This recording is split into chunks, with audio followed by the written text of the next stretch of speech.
जय जगन्नाथ सांग मैंने आज आम सका बाहरी जाइलु रविवार सका शुभ सका बाहरी जाइलु से जगह को प्रत्ययगढ़ राम मंदिर जहाँकि नयगढ़ रे उपस्थित आम डीएसएम सार मैडम आ पुओ आम तीन जन गोटे छोट प्रोग्राम करूँ राम मंदिर दर्शन करने। राम मंदिर जो हिसाब से भिड़ थिला बाप रे बाप एत भिड़। पुणी आमर नेक्स्ट प्रोग्राम थिला कंटिलो नीलमाधव।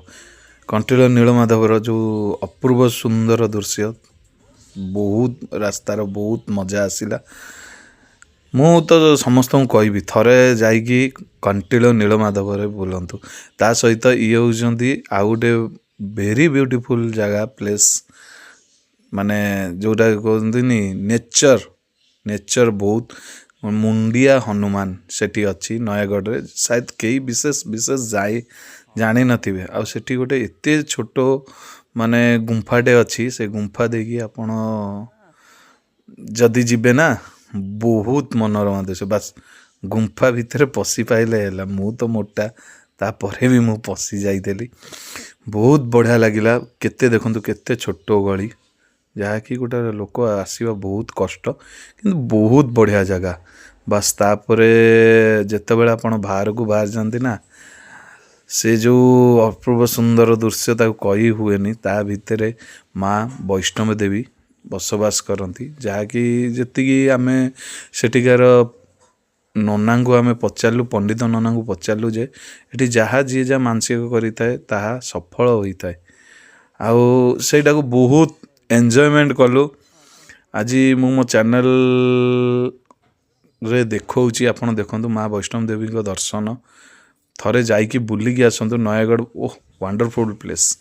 मोर मैडम आम डीएसएम सार आम समस्ते मिसिकी जाइलु बहुत बढ़िया जगह। डीएसएम सार आमको नहीं बुले जाते कारण सार सेपटे काम करती आ माँ दृश्य ओह तार मनोरमा बहुत अलग सुदृढ़ रहा। तापर भी माँ दर्शनटा एत भल हम बोली केबे भाभी नथिलु।